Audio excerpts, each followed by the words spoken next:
This podcast is sponsored by nobody. Hey dudes, welcome to Splat from the Past, the only 80s themed horror sci-fi show where things can get totally radical.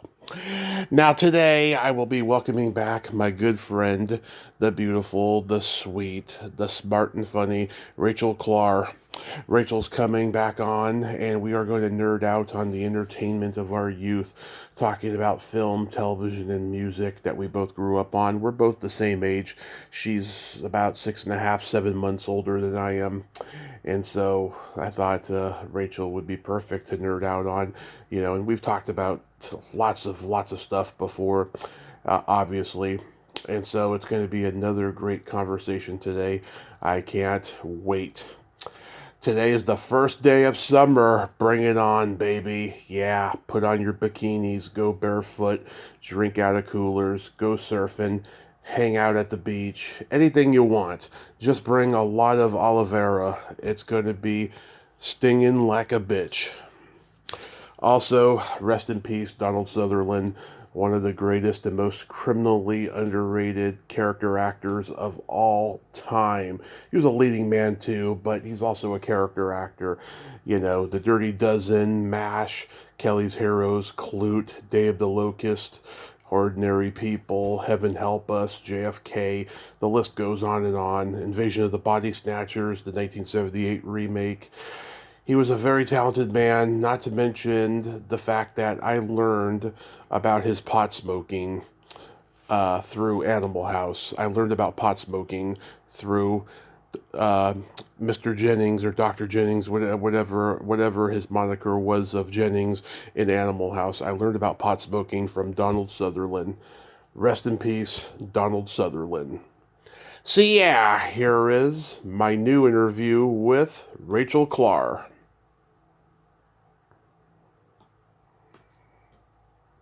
Hello. Hey, Rachel. Welcome back. How are you doing? I'm good, Tommy. How are you? Pretty good. It's the first day of summer, and I'm a happy guy. Getting hot out there. Yeah. How was work today? It wasn't too bad. Only had to work for a couple hours, so didn't take up all of my day, which was nice. Oh, that's good. So, going back in time, do you remember the first movie that impacted you as a child? Oh, man. That's a tough question. I've been trying to kind of rack my brain for the last week or so since we talked about doing this, and I can't really think of one particular movie from when I was, super, super young. There was tons of movies that I really adored. I would say, The Goonies probably would be on the top of my list as a child. Oh, my God. And what else is there? There was one movie that Dad had told me that me and my brothers just absolutely loved. It was The Last Star Trooper or something like that. I don't ever The Last remember Starfighter? that movie, but... The Last Starfighter? Yeah, I think that was the movie, but I have no recollection of ever watching it. Oh, I watched it a lot growing up. My brother had it. I had a huge crush on Catherine Mary Stewart, and she became a good friend of mine, and I loved that movie. Siskel and Ebert called it a Star Wars ripoff, but the best one. That's funny. Yeah, I'll have to go back and actually watch it because I have, like I said, zero recollection of being just enamored by this movie, but my dad swears that me and my brother were just in love with it. Yeah, it's a great movie. It's the only time white trash has ever succeeded. That's funny. Yeah. What about you? Back to the Future, because I used to look at my parents' yearbooks when I was a kid and just think, God, I would love to go back in time and see my parents in high school and find out why they're so fucked up and I'm so fucked up. Well, I don't, maybe that'll give you a little bit of an answer. I've learned over the years why. I've learned over the years why, but when you're 3 or 4 years old, that's on the tip of your tongue, True, very true. Yeah, I loved Back to the Future. That was a great movie. The trilogy in itself is phenomenal. They just turned it into a Broadway play, if I'm not mistaken. Yes, I want to see it really badly. I've heard it's really good. Yeah, I want to see it. Yeah, I tell you, I love the sequels too, but I kind of wish they weren't made because Michael J. Fox looks a little older, and they screwed up some continuity things in it, and that first one is just a masterpiece. It's a special, special movie. I would agree. The first one is amazing. I don't mind the other ones, but the first one is definitely my favorite. I got to see the third one at the drive-in with my mom and dad, and Oh, that's cool. yeah, I was a little disappointed as a kid how the series ended, but I've come to terms with it in later years. All right, that's good. At least you haven't carried that torch with you. Yeah. What genre did you gravitate toward the most? For me, growing up with two brothers, it was, I would say their votes sometimes won out, but we all tended to enjoy a lot of the same stuff growing up. Mm-hmm. Like we would watch the same cartoons, Thundercats, He-Man, She-Ra, DuckTales, Inspector Gadget, all that stuff. Yeah. We loved Ghostbusters. That was one of our favorite movies growing up. What else is there? There's so many. I should just go sit in front of my bookshelves that I have covered in DVDs and look at them, and that would probably jog my memory. Did you ever see the Masters of the Universe movie? I did. Yep. That was a great one. I love canon films in general. Yeah. So good. And then, there's things like Top Gun and... I hate Top Gun, but I love the soundtrack. You hate Top Gun? Okay, the flight sequences are awesome. I will admit that. They are some of the best I've ever seen in any movie. But the love story and everything in between, I was never a fan of it. Right. I mean, I can appreciate that. Yeah. And it's definitely an action-packed movie. They were so genius in promoting this movie. They put like $8 million into a Pepsi ad campaign, and they had Tom Cruise, who's coming off a risky business, and it was a well-marketed movie, and I will give it that, But yeah, I don't know. I think it's an overrated movie in my opinion. Okay, hey, you're entitled to your opinion. Yeah, the soundtrack I just love. Take My Breath Away was actually the theme of our prom, and I just remember slow dancing with this girl, Ashley, that I was friends with. I had her sister on the podcast about 6 months ago, and we were nerding out on musicals and stuff because her sister was an actress and still is. But yeah, I mean, there's not a genre I don't love of film, but yeah, my brother is 9 years older than me. He was born in 73, I was born in 83, and when we first got HBO in the summer of 84, my mom hadn't even worked for the cable company yet, and he started recording everything off HBO. We had all the teen sex comedy movies like Porky's and Revenge of the Nerds and Animal House and Zapped and Weird Science and so much stuff. And my brother had a weird obsession with medieval sword and sorcery epics. He liked Kroll and The Neverending Story and Highlander and Labyrinth. I could not get into The Neverending Story. I feel like, because you're only a year younger than I am. I was born in 82, so... Yeah. I mean, that's a movie that I feel like every person who was born around our era, it was like a rite of passage to watch The Neverending Story and absolutely fall in love with it. And I remember watching... I don't know that I ever actually sat through the whole entire movie, but there's that one scene where him and his horse are in the quicksand, and the horse gets sucked into the quicksand, and I'm like, nope, I'm out. I can't do this. I remember my mom crying her eyes out during that scene the first time I ever watched the movie and stuff, because my mom loves animals, and that just terrified, that just saddened her to no end. It was horrific. I know. It broke my heart. I was like, I can't do this movie. I could get into the movie. I love it, And Noah Hathaway, I've met him a couple times. He's a great guy. I'm trying to get him on the podcast finally. He said yes to me when I first started, and then I never heard from him. But I'm connected to him and his wife on Facebook, so hopefully it'll happen. That'd be awesome. Yeah, the princess Tammy Stronach, or however you pronounce her last name. I tried and stuff, and there's some weirdness there, but it's okay. Yeah. Yeah, my parents showed me The Shining when I was 1, and it terrified me. And then I went back and watched it when I was 7, but it was all chopped up on USA Network. And then I fell in love with it, and it became my go-to movie on Halloween every year. The Shining's a great movie. I would guarantee that I saw Day of the Dead before I hit double digits, and that scared the ever-loving snot out of me. I saw The Dead before I have double digits. I love it because it's just so kind of campy, It was state-of-the-art type of movie back then as far as the special effects go that, George and Greg and Tom were using, but now they've come so far, and it's very fun to watch now because it is like that campy kind of B movie, Mm-hmm. Yeah.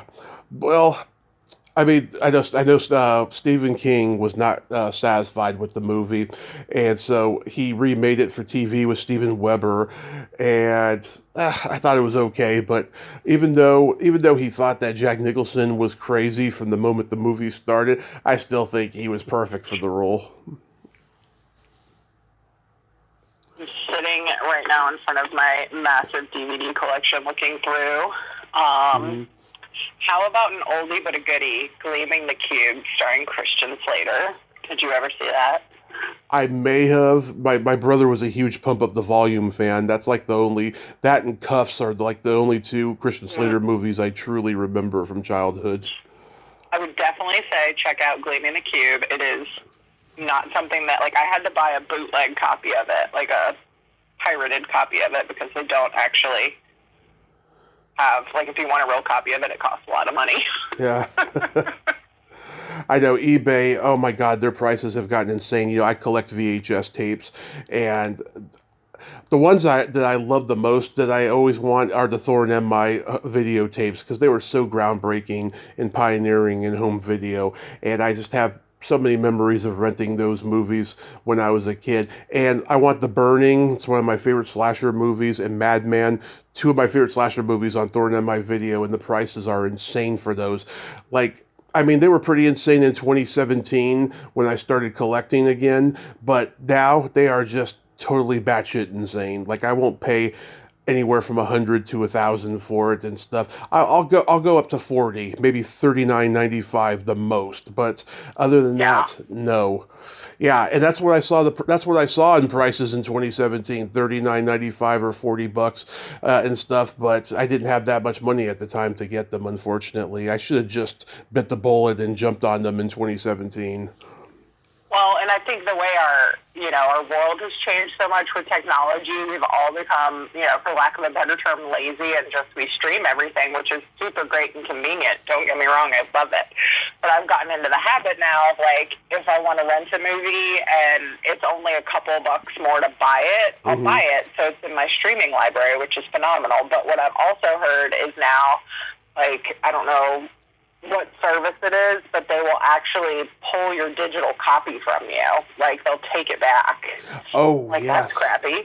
That happened about 2 years ago. We were just, going about our lives, and one day we got this copyright notice in email. My mom did. My brother downloaded some Disney movie on some channel, and I think it came with a digital copy, and it was pulled from him. And so my mom had to call the legal department of Disney to get this whole thing straightened out. Oh my God. Yeah. What a pain. Yeah, ain't that crazy? And it's funny. It's funny, when I was a kid, Paramount Pictures had a first run contract with Showtime. We didn't get Showtime till 1990. So 86, 87, 88, 89, I was always wondering, why movies like Top Gun and Ferris Bueller's Day Off and Summer School was like not on HBO, and my mom would have to explain to me what a first run contract was. It's like it's on Showtime. We can't watch it on cable, but we can always rent it. And then by like 91, 92, HBO started showing those movies, and then I was like, yes, that's so awesome. Because I can record them now. Yeah. Yeah. We didn't have, I think we had like Cinemax or HBO for a very like short while when my parents were like, oh, we can afford it for a little while, so they would get it. Mm-hmm. And I don't think we ever recorded anything off of it. We were lucky enough. There was a really great like little family-run video store down the street from our house. Mm-hmm. So we would go rent movies from there a good bit. But I don't really remember. I just remember the old like HBO, with the fuzzy TV and it coming on and, doing the little intro that way. But I don't really remember being on HBO and, like, being glued to that. We were always, like, renting a movie or watching cartoons or wrestling. We watched a lot of wrestling as kids. Oh, yes. I watched wrestling, too. I haven't in almost 30 years now because it's not what it used to be, I 100% agree. I mean, I still think there's a good, solid entertainment factor to it, but I feel like it was very different when we were young because they still were trying to perpetuate the lie of its realness. Even though there was still some, showmanship and whatnot going in it and a little bit of acting, it's definitely changed. Yeah, I mean, my mom and my brother still love it. They still watch it. I don't even know the names of any of the wrestlers today, but my mom and we've gone to some conventions that wrestlers were at, and she went and met them because she watches them on there. And I was like, okay, that's cute.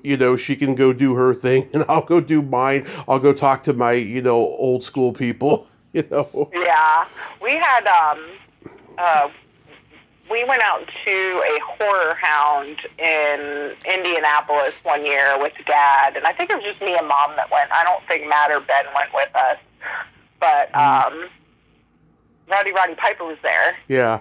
And this was probably not too long before he passed away, maybe within probably like 3 to 5 years of him passed away. It might even be less than that. Mm-hmm. But I was going up to the room, and he happened to be in the elevator, in his kilt and his shirt and his leather jacket. And I just was like, thank you so much for a lot of really great childhood memories. My brothers beat me up a lot because of you. I would always end up being the punching bag, Mm-hmm. We'd all get on like the bed and have pillows and stuff, and I just could never hold my own with those two boys, and I'd take a good whooping for sure. I'd have to cry uncle or tap out or whatever. And then Dad was actually friends with Sergeant Slaughter for a good while when we were kids. I don't doubt it. So we went over to his house one time, I remember, I think for dinner. Mm-hmm. And that was really the only time I remember meeting him. But then years later, I was in the Charlotte Douglas International Airport. I think I was going home, mm-hmm. and I saw this guy in the lobby of the airport, and he was super tall, had a really dark mustache, mm-hmm. wearing, those signature dark sunglasses. And I walked up to him, and I said, Bob Remus? And he was like, yeah. And I was like, this is Rachel Klahr. And he was like, oh my God. So that was kind of cool. I hadn't seen him since I was a kid, and I don't think Dad or Mom had really talked to him much in years. And mm-hmm. he actually lives in North Carolina now. But he's done very well. He does the convention scene and all that stuff. Oh yes, I've seen him scheduled for conventions. I'm like, God, if he ever came to one of the ones I go to, I would love to meet him. He's super nice, like one of the nicest guys you can possibly meet. Yeah, I grew up watching G.I. Joe, and I used to love seeing him do the whatever it was that he did at the end, the bookend of the episodes before they did the public service announcement. Oh yeah. I haven't watched an episode of G.I. Joe since I was a kid, probably. Although I did like they did the movies, didn't they? It was a couple years ago. Wasn't Channing Tatum in them? Oh yeah, they've done the live action movies, but they did a cartoon movie. They did a decent job.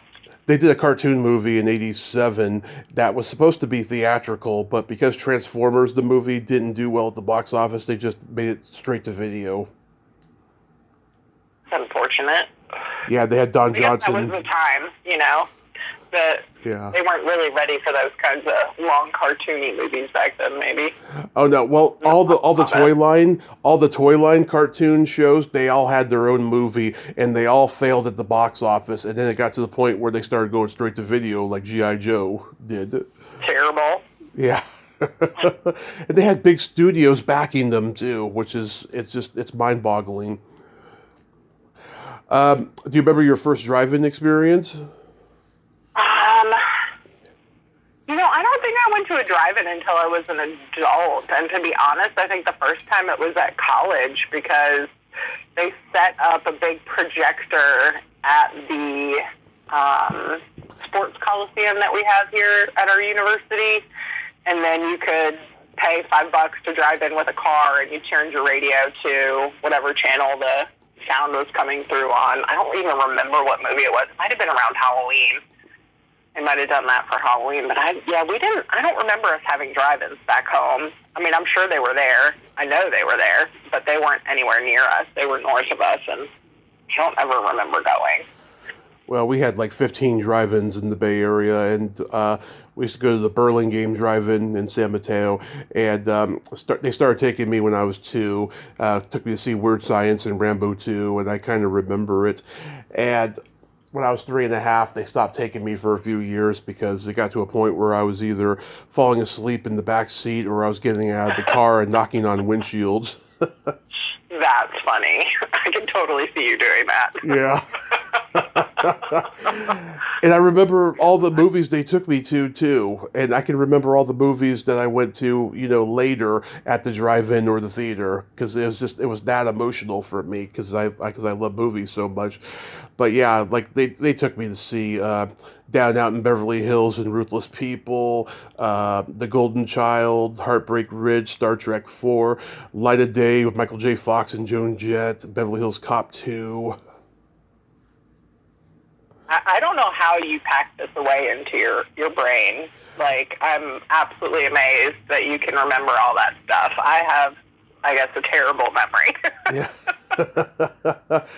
Well, it's funny.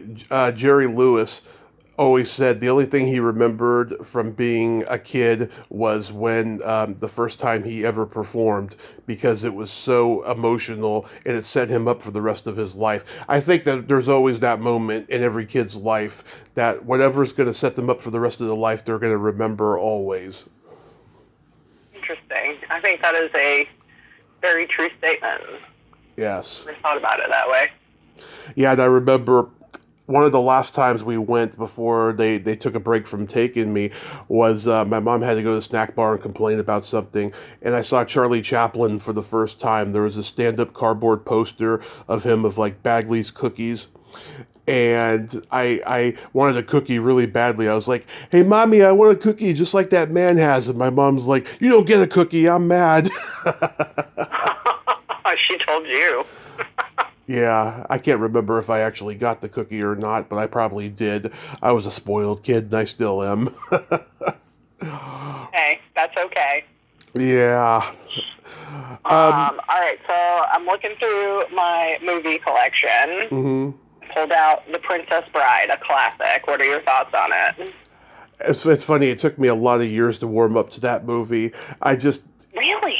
Well, like with all those medieval sword and sorcery epics that I mentioned before, with the exception of The Neverending Story and Labyrinth, it took me a lot of years to get into those. And in recent years, I've really gotten into them. And The Princess Bride, yeah, I think it's a very funny movie, very entertaining movie. And Billy Crystal and his scene just cracks me up every time I see it. Oh, he's so funny in this movie. I think it's a great cast, and fun story. It always confused me as a kid when Fred Savage was in the bed and Columbo's reading him a story, when I first watched it.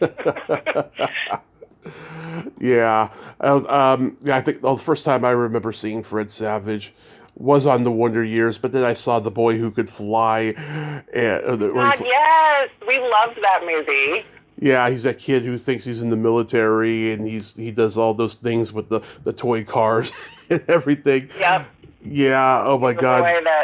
That was great. Also, Vice Versa. You remember Vice Versa, where him and Judge Reinhold changed places?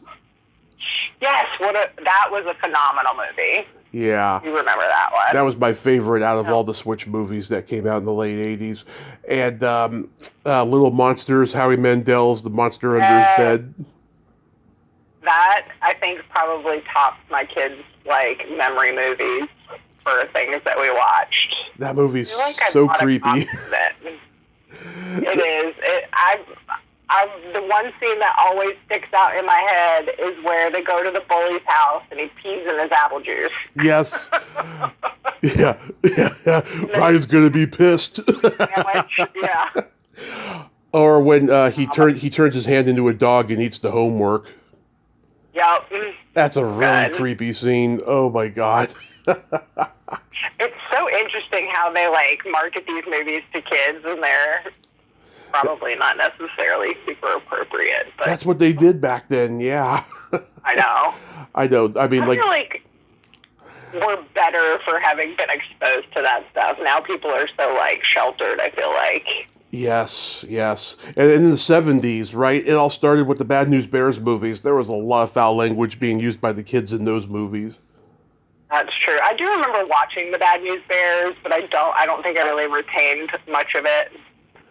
Well, it's funny. And I've never revisited it either. The blonde-haired kid who does the most swearing, he was not allowed to do the third one because his parents got tired of hearing him swear on camera. So then he did one episode of Taxi, a really funny episode of Taxi, and then that was it. They didn't allow him to act anymore after that. Oh man. Yeah. All right, I got another good one for you. Mm-hmm. Teen Witch. Top that. I interviewed her. Oh, that's so good. I interviewed her in 2019, and we were going to talk for 30 minutes. We talked a full hour. She was so damn funny and out there and hilarious. And she's like a yoga instructor, and Jennifer Aniston is her best client. Oh wow, things turned out well for her. Who knew? Yeah. Oh God, she's awesome. I want to get Robin Lively, the Teen Witch, on here and stuff. But hopefully, I'll get to. Awesome. Oh yeah, she was in the Not Quite Human movies and Karate Kid 3. Yep. She was great. How about some 16 Candles? 16 Candles, yes, love that one. I've talked to a few people from it, including the little sister. Just recently, I talked to her. That's probably one of my favorite movies as a teen. Anything in that, I've got Say Anything. I love St. Elmo's Fire. Got them all. The Breakfast Club. Yep, Breakfast Club. I got that whole movie memorized. I love it so much. Do you have Hulu? I do. Did you watch the Andrew McCarthy documentary, Brat?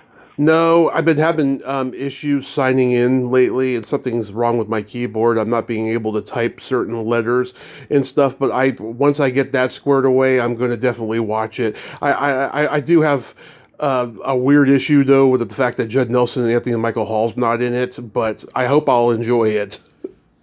So I will just tell you I was kind of disappointed, so don't get your hopes up too much. I was excited to watch it. I watched it when it came out, and I was like, oh, this is going to be amazing. They're all going to go back and talk about, the Brat Pack, and it was, I guess it was more of a discovery documentary as far as them trying to get to the bottom of why they all hated that moniker. Yeah. Which, I understand the connotation and how they took it negatively, but right. I don't think it was a detriment to any of their careers by any means. Andrew McCarthy has been wildly successful. I mean, two of my favorite movies, Weekend at Bernie's and Mannequin. Yep. And I'll add Heaven Help Us to that list. Oh my God, love both of those movies. Mannequin and Weekend at Bernie's were the last two movies that Dad and I watched together before he passed away. Oh. He's like, I really want to watch these movies. I said, no problem, I'll buy them. Let's get them. We'll go watch them. And we did. But yeah, I don't think that any of those folks were hurting, so to speak, for roles. I mean, they all went on. I mean, Mighty Ducks. You know, Molly Ringwald's done very well as an adult actress. I mean, she's had smash movies, you know, that went to like Netflix and stuff. And she was interviewed by Mark Maron recently. I have no clue who that is. He's the best podcast host in the world and has been the last 15 years. He's a stand-up comedian, and he has a very small esoteric following amongst comedy fans, but all the podcast fans love him, and I do too. He knows how to he can get people to open up, and he also knows who to poke at, and just, I don't know, he's just a great interviewer, and he uses a radio mic to talk to people with, and it sounds like old talk radio from back in the day. Oh, wow. Yeah, long-form 60s, 70s radio. It's so good. I've been listening to it since I was in the hospital in 2015 during my accident. You know, it inspired me to start this podcast because it's all real talk he's doing. You know, it's not a fluff show. Yeah. Do you remember the movie Serial Mom? Yeah, John Waters. So good. Yeah, I love Pink Flamingos. I love Pink Flamingos. Divine eats the dog shit at the end of the movie.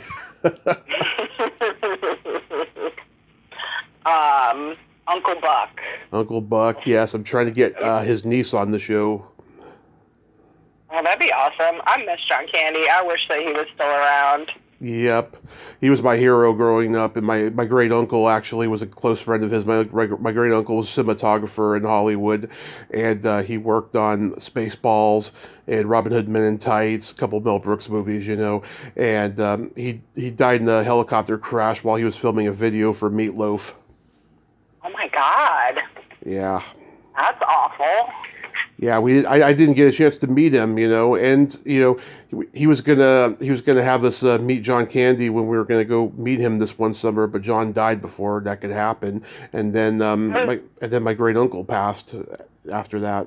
Ugh, that's very sad. I was listening to some TikTok reels earlier today, and one was Judge Reinhold. Yeah. He was talking to somebody about stripes. Mm-hmm. They were all in stripes together.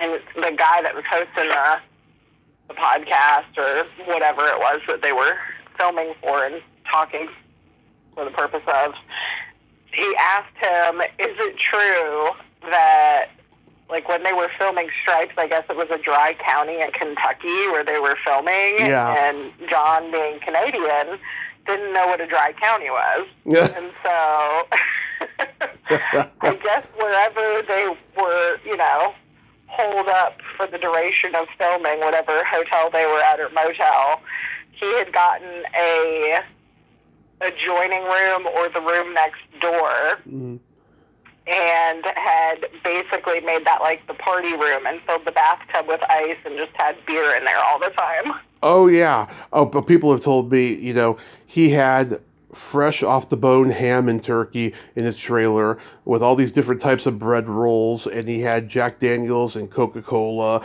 I mean, he was a party guy, John Candy. Phenomenal actor and comedian as well.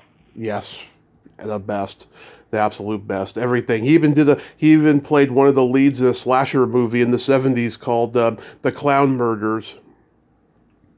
I had no idea.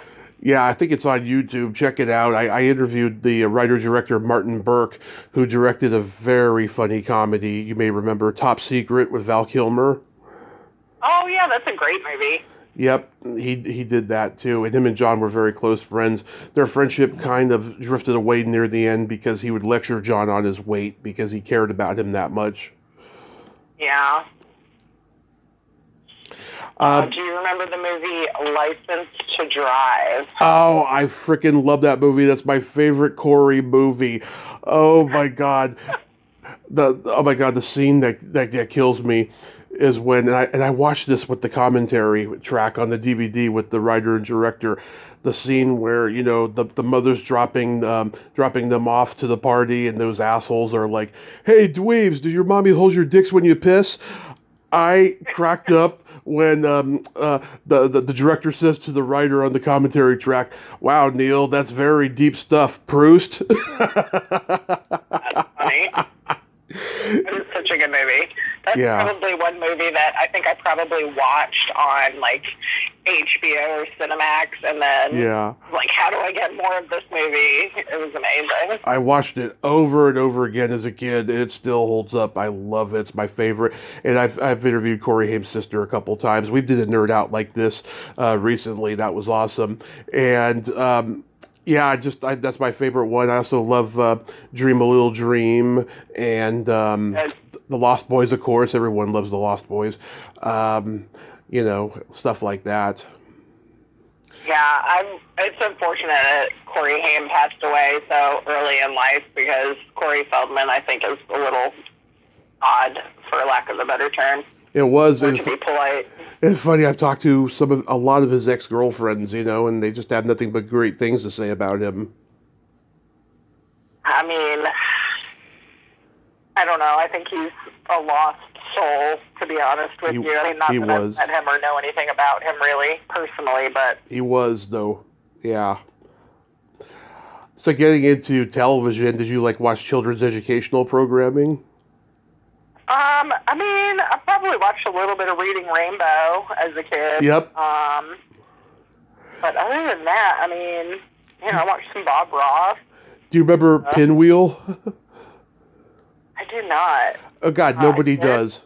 Pinwheel was a ripoff of the Electric Company, but in Canada. And ironically, the Electric Company was a ripoff of Sesame Street, so it's essentially adults and puppets kind of a show. But Pinwheel had a theme song that so many people do remember. Pinwheel, pinwheel, spinning around. Look at my pinwheel, look what I found. Pinwheel, pinwheel. Well, obviously it stuck with you. Yeah, it's funny. I'm having this conversation with Lauren Marie Taylor from Friday the 13th Part 2, and she says to me, "Oh my God, knowing you probably can turn that song into something sexual, can't you?" And I'm like, wow, I never thought of that before, actually, because she knows my sense of humor very well now, And I would imagine you've already created it. Actually, I haven't. I've been too busy. Well, you got to put it on your list. Yeah, to-do list. Do you remember? I mean, we watched Sesame Street and stuff like that. The normal educational, I guess, type kid shows. But I don't remember, anything at Schoolhouse Rock.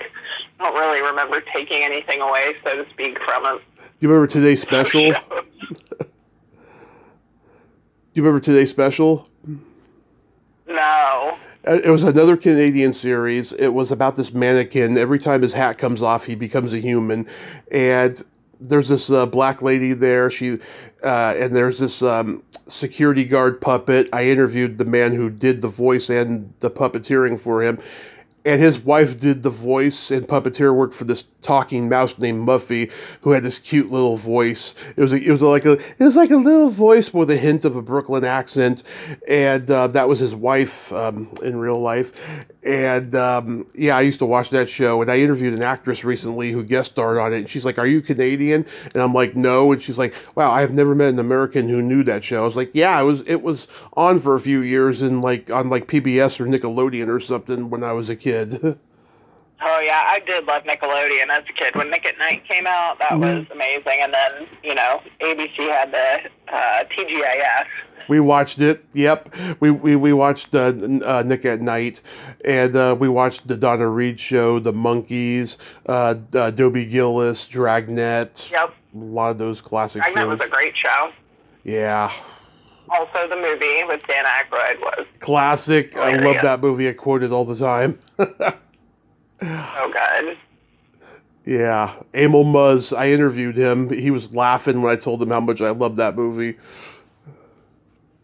It's a classic. I mean, there's so many movies now, like, I feel like it's the same movie over and over again. Like, there's not a whole lot of originality with movies anymore. And, No. you know, the older style movies from when we were kids, I feel like have such better I know now. some character development. The comedies that I see, of course, are on streaming now. No one releases a comedy in the theaters because they're afraid of offending people. But everyone I see, it's just like I see everything recycled, rehashed, nothing original. Even the comedians who are doing their own star vehicle now, I can't get into it. The humor is just too dry and just not funny. Can't think of anything off the top of my head that's recent that I've really just, like, enjoyed, and that makes me sad. Yeah, I mean, occasionally I'll see something. I'll see something good as far as comedy goes. Like Liza Schlesinger, she did that movie a few years ago based on the guy that she dated who like lied to her for like an entire year that he was successful, he was this and that, and then she found out that he was lying the entire time, and the guy was a complete sociopath. And to see him lying and being this good guy to her throughout the entire movie, and then seeing him confront her in the courtroom bathroom, it was just really, really disturbing. But I mean, as a comedy though, it was pretty funny. I already got another one for you. Okay. Fletch.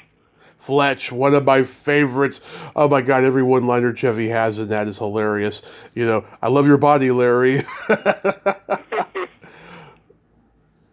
You know, Got it in my collection. I haven't busted it out and watched it in a while. I might have to. It really is a classic. oh, Chevy Chase is so talented. everything Chevy Chase ever did, I friggin' love. He was like one of my top heroes growing up.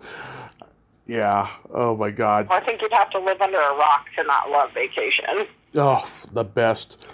You know, Christy Brinkley getting naked, and he's like, yeah, that's a nice Credo. It's a small Credo, but it's a Credo nevertheless. It's good to have a Credo. So good. Yeah. Let's see. Did you watch Tiny Toon Adventures? I did watch those. Not a ton, because I think those were, like, coming out a little bit later. Mm-hmm. But I do remember the Tiny Toon Adventures. I was 7 when it premiered. So yeah, I mean, I was 8, so I probably was, like, on the cusp of trying to let go of cartoons and, you know, become an adult at 8, as all 8-year-olds try to. Well, it's funny because Tiny Toon Adventures was kind of a spin-off of Animaniacs, and I wasn't too into Animaniacs, except for this one episode where they were doing a Woodstock parody, and these two characters have a "Who's on first" of the Who. You know who's who's the band playing? Who? You know. Yep. Yeah, but as far as cartoons go, I loved, like, Rainbow Bright was my first love of cartoons. Strawberry Shortcake, My Little Pony. Loved My Little Pony. I didn't really get into Strawberry Shortcake a ton, but I loved, like, Care Bears, Pound Puppies, Gummy Bears, Smurfs. Smurfs was great. And then, like, later down the line, like, DuckTales, Tailspin, Mm-hmm. Chippendales Rescue Rangers. Goof Troop. Goof Troop was great. Mm-hmm. Yeah, I watched it a little bit. That's the Goofy movie that they did. Oh, my dad took me to see the Goofy movie when I was 12. That was such a good movie. I loved that movie. Yeah, it had Pauly Shore in it.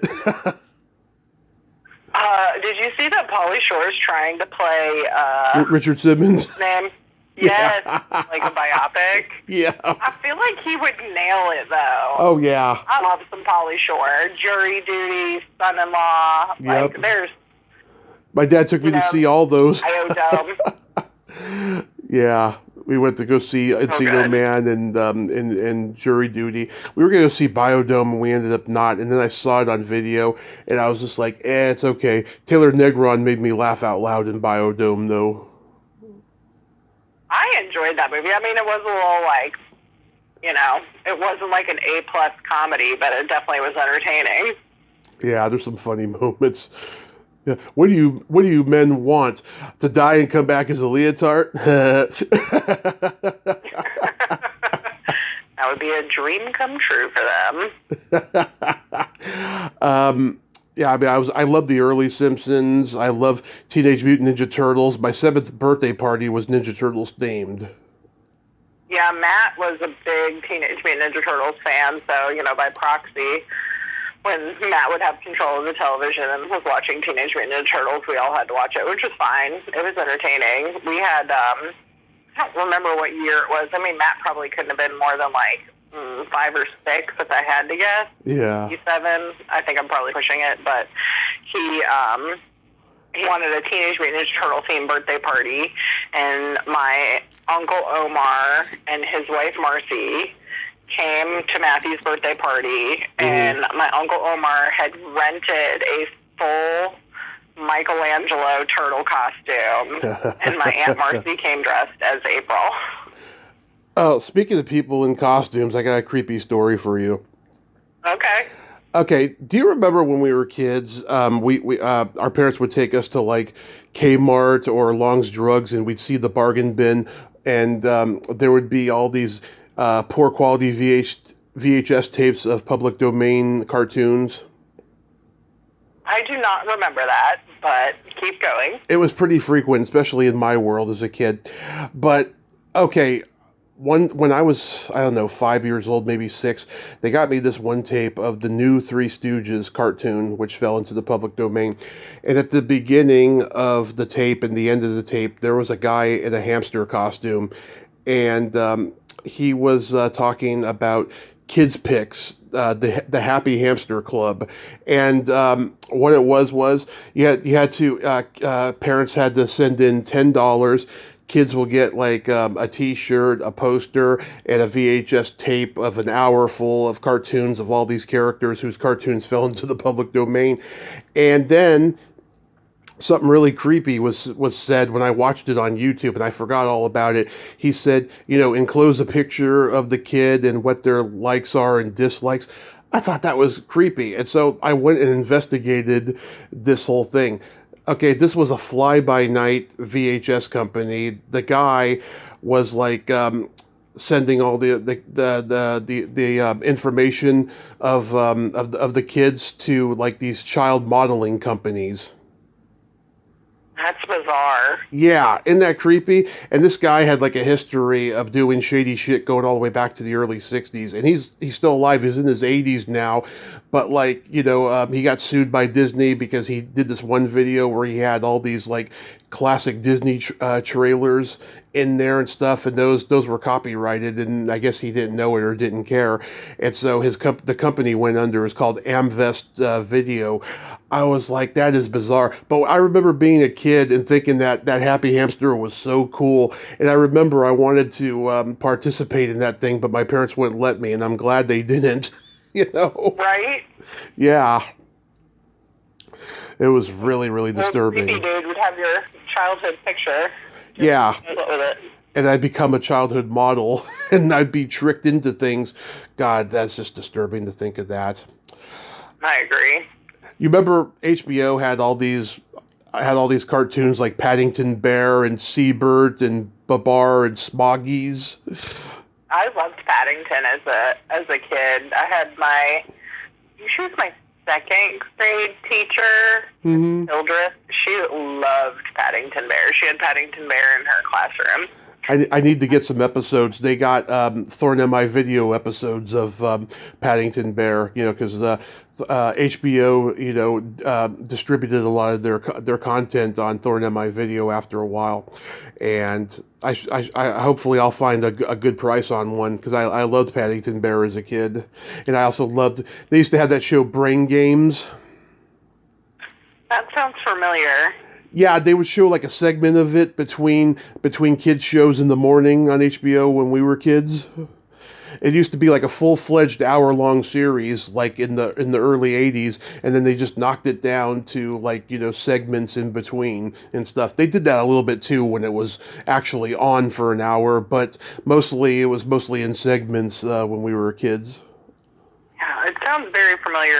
I'm gonna have to YouTube it and look at it, and then I'll be like, oh yeah, I remember that. Yeah, there's plenty of episodes on YouTube. Plenty.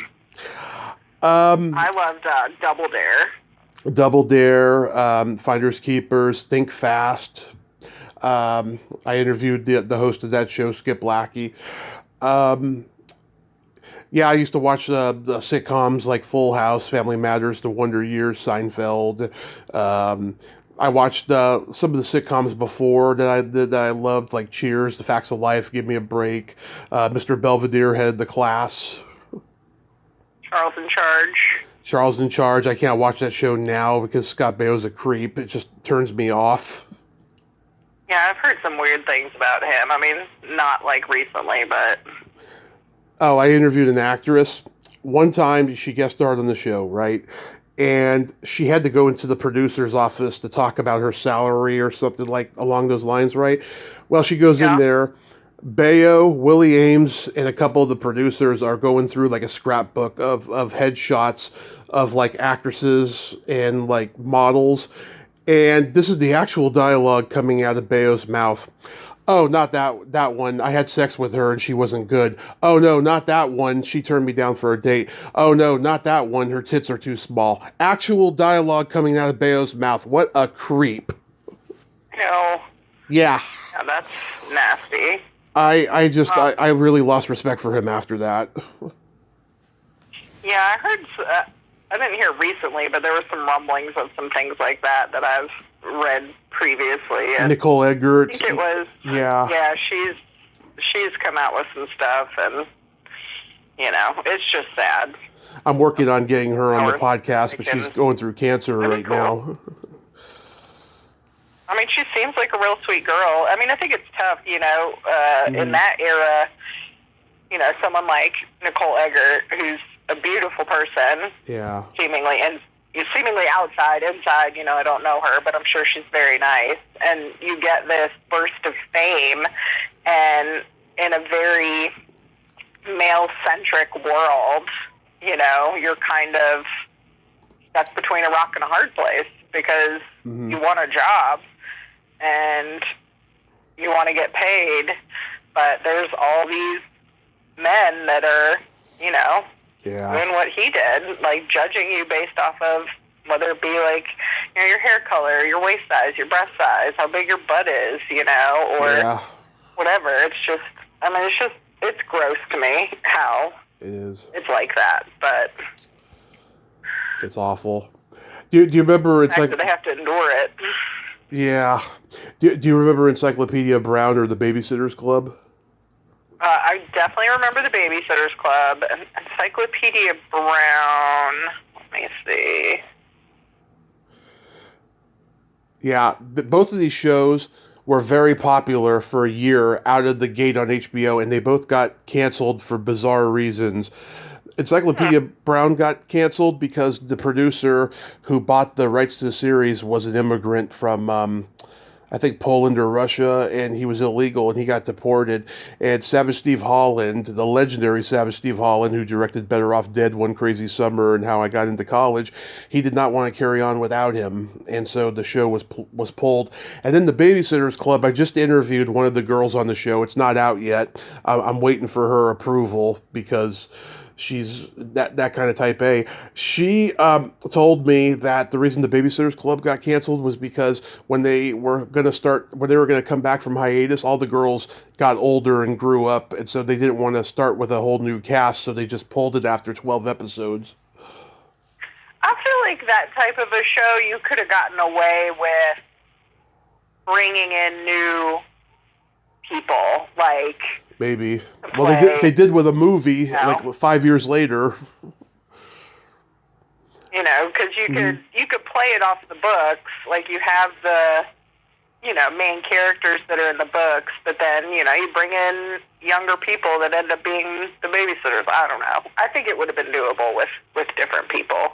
Well, they did a movie in '95 with Rachel Cook and a couple other actresses that later went on to become successful, But yeah, that's pretty weird. Do you remember Ready or Not?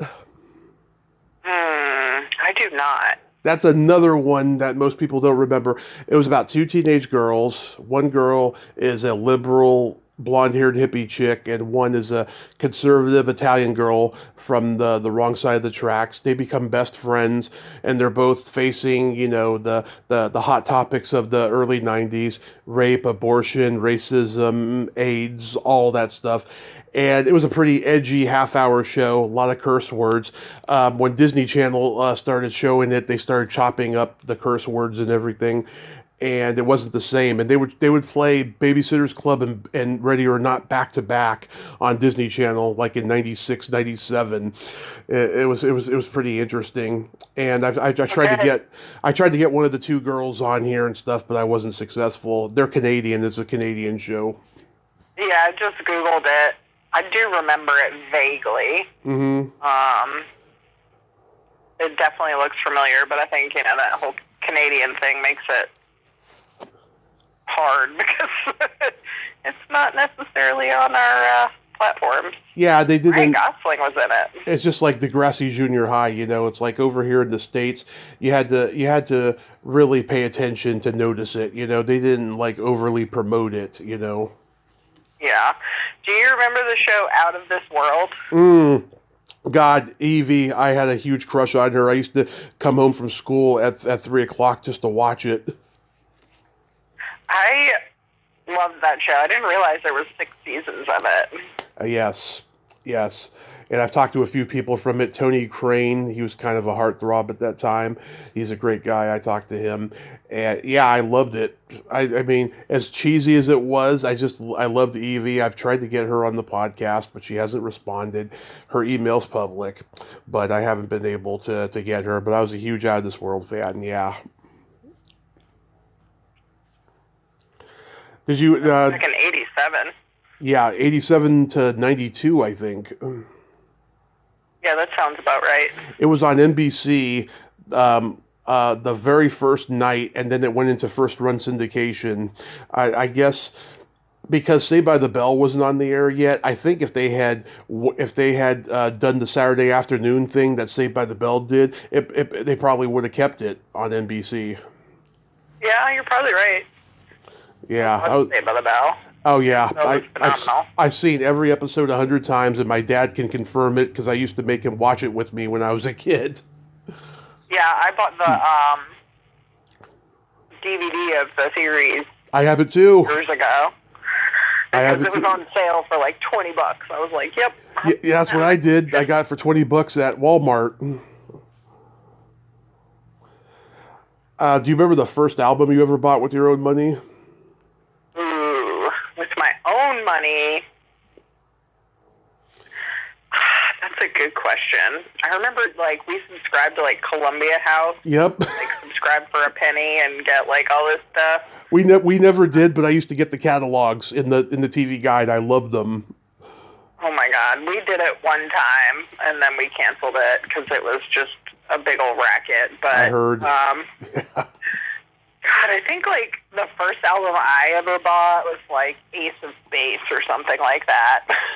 You mean from Motorhead? I'm sure there was something prior to that I purchased, but that's, the one that sticks out in my head, because I think that was, the first CD that I ever got was the Ace of Base CD. Wow.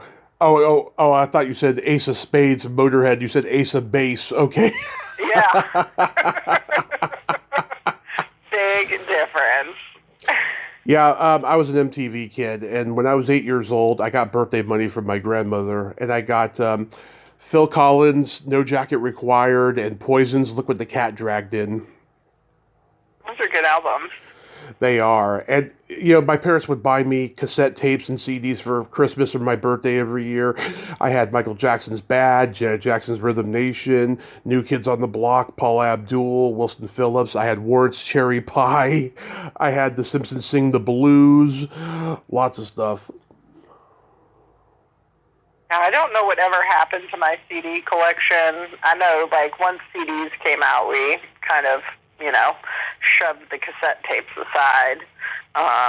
But I mean, I had a massive CD collection, and I have no clue whatever happened to it. I think it got thrown out, which is fine. I mean, lesson learned, but... Did your parents have like a big box of vinyl records? It did. My mom still has it. She's got a pretty big collection, I feel like. Probably small in comparison to what other people would think is big as far as records go. There's a lot of jazz in there. I don't know where she collected her albums from, but yeah, we'll listen to them every once in a while. When I was in Connecticut, when Dad was sick, I would sit in the living room and I would play the Fleetwood Mac Dreams album over and over and over again and just listen to it. Oh yeah, we had that Rumors and the first one that Stevie Nicks and Lindsey Buckingham was on. We had those.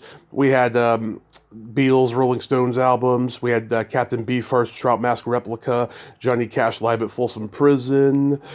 We had the Pete's Dragon soundtrack on vinyl. My brother, he got it when he was... I love that movie. I do too. My brother got the soundtrack when he was like 6 or something, and by the time I got to it, it was skipping. Yeah, like I remember the part where Nora says, to Pete that Paul's never coming back. It just kept repeating, and it drove my mom crazy. Oh man, did you ever watch the remake that they did of Pete's Dragon? No, I'm such a purist of the original. I don't think I want to see Robert Redford and Pete's Dragon. So I will tell you this: I love the original Pete's Dragon. Yeah. It's probably one of my favorite childhood movies. But the new adaptation of that, they did it, I guess it was, probably 10 years ago? Yeah. It's actually really good. And it's not complete parallel to what the original is. I would say it's an adaptation of the original. And it's actually really good. And I love the fact that, Mm-hmm. in the Disney version of it, Pete is this cartoon character walking around, and this one, it's just a little bit more lifelike, and it's kind of cool. Yeah, I just love the original, and I've interviewed Gary Morgan, who was one of the Gogin sons in it, and yeah, I love Pete's Dragon. It's such a special movie. I think it was Disney's best movie in the post-Walt era before Michael Eisner took over, because they didn't know what the hell they were doing during that period. They were trying to maintain, the success and stuff. I mean, they did Freaky Friday in that period, and they did Candlestick and Condor Man and The Devil and Max Devlin with Cosby and Elliot Gould, and they were having one failure after another. Yeah, they've come a long way, I guess. They've really monopolized the industry. They've got their hand in everything now. Yeah, well, when Walt was alive, I mean, they were really starting to become prominent. But then when Michael Eisner took over, yeah, it became a money making machine, and there was no stopping it. Especially when they formed Touchstone Pictures and started making adult movies. Yeah, that's true. And it'd be interesting to see if, Walt had lived longer, what it would be like. Do you remember your first concert? My first concert? So my first concert was probably actually Judy Collins, believe it or not. That's funny. My mom's brother is an amazing pianist and I think he's retired now. I think he just retired within the last 12 months. But he was the pianist for Judy Collins for decades. So anytime he was up in Connecticut and they were playing down at Westport, we would typically go.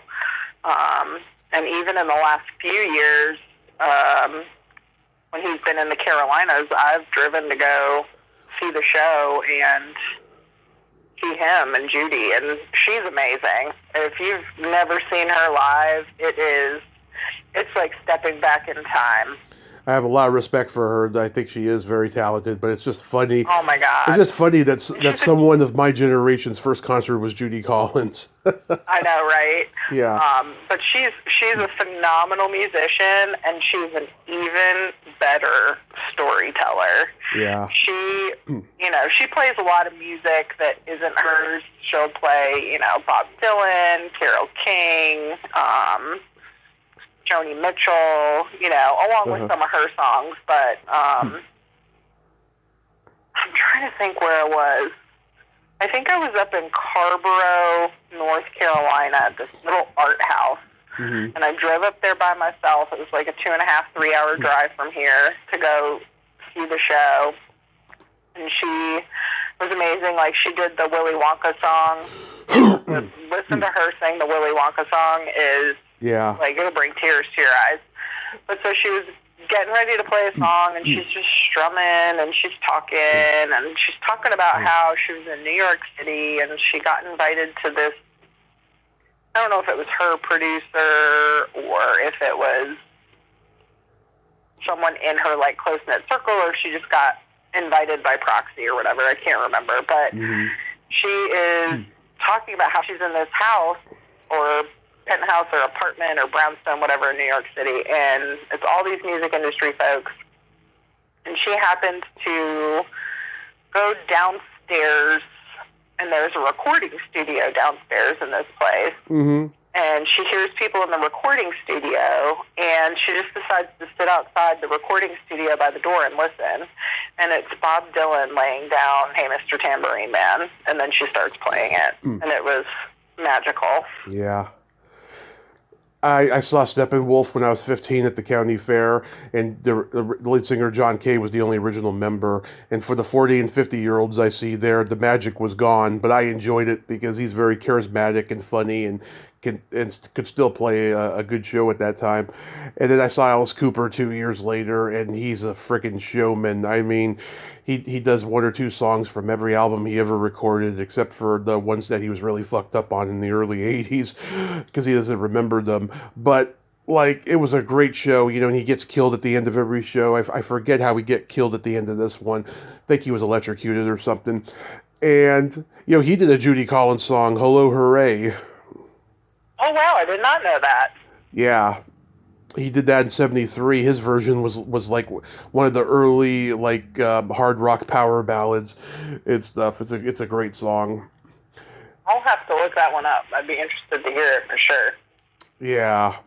I've been to so many great concerts. I've seen Aerosmith, I've seen Rush, I've seen Foghat, I've seen Night Ranger twice, I've seen REO Speedwagon twice, I've seen Scorpions, Van Halen, and do you know who opened for Van Halen was Kool and the Gang? That's an interesting combo. I know, like, we didn't know if there was going to be an opening act, right? And as we're getting closer, I'm like, do I hear Kool and the Gang? And I was like, maybe it's over the intercom, but no, they were on stage. I was like, what? This is weird. That's funny. Yeah, I think, like, the most, like, classic band I've probably seen is the Grateful Dead. I never got to see the Dead, but I do know the members still tour. Yeah, I mean, I didn't see Jerry by any means. I mean, this was way after my time, or his time, excuse me.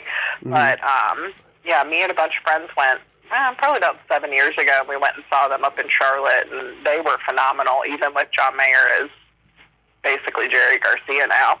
He adds a phenomenal touch to their show.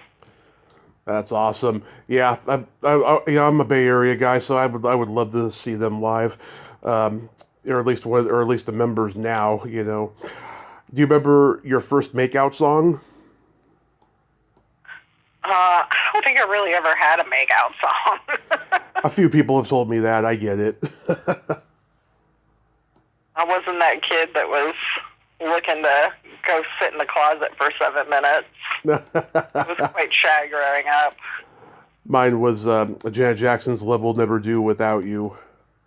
Oh, that's a great one. Oh, the best. It's a really steamy, like, it really gets you in the mood. That's what it did, We were in an arcade. It led to my first heavy petting experience. Oh, well, you'll always have that song to take you back to that moment in time. Exactly. Did you play a lot of board games as a kid? I mean, I don't think we had a game night by any means as a family, but I definitely remember, we would play Trivial Pursuit, if we had a bunch of friends over and, we were hanging out, we would get the family together and we'd play Trivial Pursuit at the dining table. And, when we went on vacations, we went to Martha's Vineyard for a couple summers as kids, and of course there'd be board games there, so we'd play like around a Monopoly or Life, and checkers, tic-tac-toe, all those fun things. Yeah, I mean, we played like Clue. Clue is my favorite board game to this day, and I love the movie, of course. Oh, that's a great movie. And Clue's a great game. I haven't played it in so long. I think I tried to play it one time, and I was like trying to read the directions. I was like, I don't get it. I never understood Candyland. I never understood the appeal of that game. I think it's just colorful. I did love Candyland as a kid. We loved Light Bright. Do you remember Light Bright? Of course. Oh, God, we had it actually in my kindergarten class. Like, my teacher would bring out the Light Bright, and we would all go crazy. Yeah. Like a pack of rabid dogs. Like, me, I want it. Yeah, remember Operation? Operation was good. I was not very successful at pulling those pieces out without hitting the side and being buzzed. Yeah. There was the Game of Life. There was Battleship. There was Sorry. There was Yahtzee, of course. Do you remember Twister? Of course. Do you know anyone who's ever gotten seriously injured from that? I don't, and I'm surprised. Yeah, I can't say that I ever have met anybody that's been seriously injured from the game of Twister, and that is shocking. It's very shocking. It's like a pulled muscle, Or a pulled muscle, at least. Yeah, it's bizarre. In recent years, I've played Cards Against Humanity. Have you ever played that? Oh my God, that game is very fun, but if you play it too much, it kind of loses its fizzle because you get the same cards over and over. I guess that's true, yeah. I remember the first time I played it back in 2016, my friend, he used to take me over to his neighbor's apartment, and we would all hang out. And one time they invited me to this little get-together, and we played Cards Against Humanity. They had this friend there that ended up becoming a friend of mine. She's been on the podcast twice, and oh my God, we both have mouths like sailors in those podcasts. And she had her mother there. Her mother's a German lady, straight out of Munich. She curses like a sailor, loves locker room talk. We all played Cards Against Humanity and just laughed the entire night. It was like late summertime and just the mist in the air and everything. It was perfect. This is coming off of a year of recovery since my car crash. It was like a night that I really needed. Oh, that's awesome. Yeah, it's a phenomenal game to play for sure. If you've got good people involved, and you've either never played it or you don't play it a ton, I mean, you're either sitting there laughing until you cry or pee your pants. Yeah, it was like that. It was so friggin' hilarious. Oh my God. So things are good over there? Everything's great? Yeah, I can't complain. Things have been a little crazy. We had a hailstorm 2 months ago, and it was golf ball size hail. I don't know if you saw the video I posted on Facebook of it, but I probably did. It destroyed a lot of houses in the town, and my poor mom, she finally got a new roof, but she still needs new gutters, new windows, and new siding because the hail broke the windows on her house. We just got her car back today. She's been driving around this little roller skate for a month and a half now. And then I'm getting ready to get a new roof, new gutters, and new siding. Luckily, I was not in town when it happened, so my car is completely intact. But yeah, it is not fun having to deal with insurance companies and contractors and all that stuff. I can't even So the front of my house is I think they call it a concrete board of some kind, I don't know, it's an actual board that is on the front of my house, but the rest of my house is just regular, like, plastic siding, and 75% of my house, the siding got hit, except for one side. Mm-hmm. Well, the siding company has the same siding in stock, but I guess they change the molds for them every couple years. Yeah. So they're a 1/4 inch bigger than what the siding is on my house, and my insurance company won't replace the one last side so that it is, like, continuity-wise matches. So I'll have new siding on 75% of my house that will, by looks, match, but not size. Wow. Yeah. I think there was something happened recently in Texas, and an actor I know was over there, and not coincidentally, not long after it happened, he flaked on going on my friend's podcast, and he hasn't been on for like 2 months on Facebook. I'm really worried about him. Where in Texas is he? I think he's in Austin or something. I think Austin's okay. Right now they're dealing with a lot of stuff down, what is it called? I forget the beach that they call it, but it's a coastal town and it is flooded. Oh, that is awful. But at least you got through it, you know, and my mom and I, we moved into our very own house 3 weeks ago here in Modesto, and it's so wonderful. Congratulations. Yes, it's a gift. It's a real gift. And this summer, I gotta work on losing weight. My triglyceride levels are high, and I gotta lose weight. And I gotta tell you, I have done some interesting interviews so far this year. That there are some that are definite contenders for the year in review show. There's this one guy I had on, I think back in February. He was a real piece of work, and I don't know how well it went, but I thought to myself, oh, Rachel should hear this one. Well, shoot me a text with the episodes you want me to start listening to, so I can start listening to them now, and then I can just do a quick like recap towards the end of the year. Yeah, that would be great. Yeah, it was an interesting one for sure. And this weekend I'm missing out on a horror con. My friend I usually go with isn't available, and plus Alex Winter canceled his appearance. I really wanted to meet him. We were just talking about him yesterday randomly. How funny. Yeah, well, he's been making documentaries for a while now. He did one on Frank Zappa that I recommend that was really good. I saw that on Hulu a few years ago. I love a good documentary. That is one thing that I will sit down and watch. You know what I do? Do you get Max, HBO? HBO Max? I think we have it. I don't really watch actual TV channels that much anymore. Same.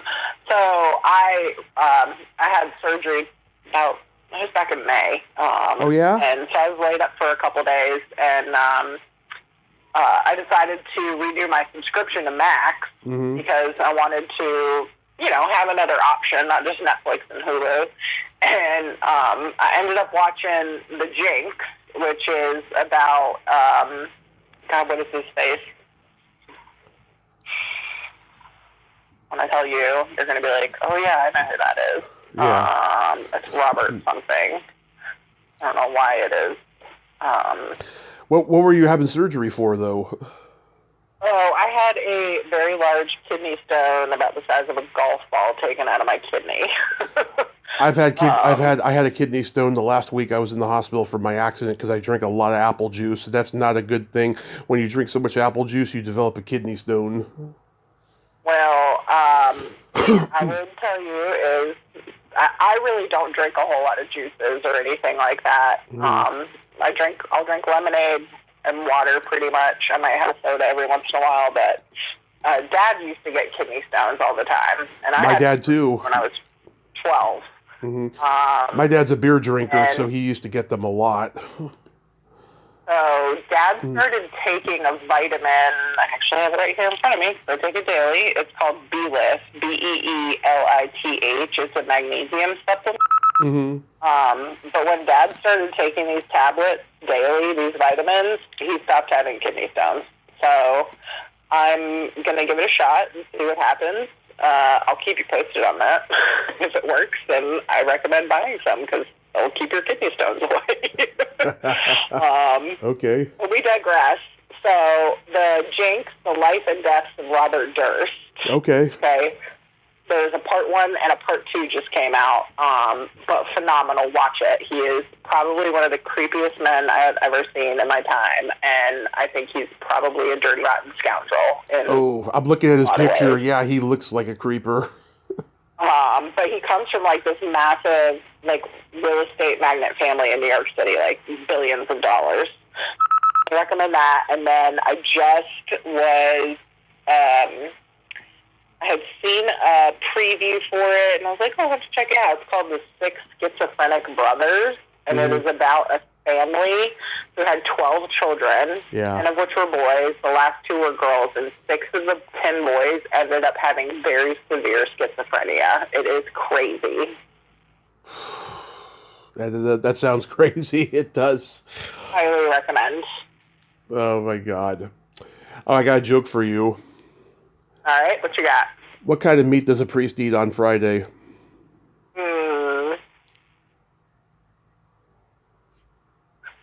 Well, I'm not real religious, so I can't really think of any connotation or line that would connect the whole Friday thing. I feel like there's probably a little boy joke in here. I have no idea. What is the answer? None. I was wrong. It was a nun joke. Yeah. I really thought we were going the other direction, Tommy. Yeah. Rachel, I love you. Thanks for nerding out with me today. Absolutely, my friend. And send me those ones you want me to pay specific attention to.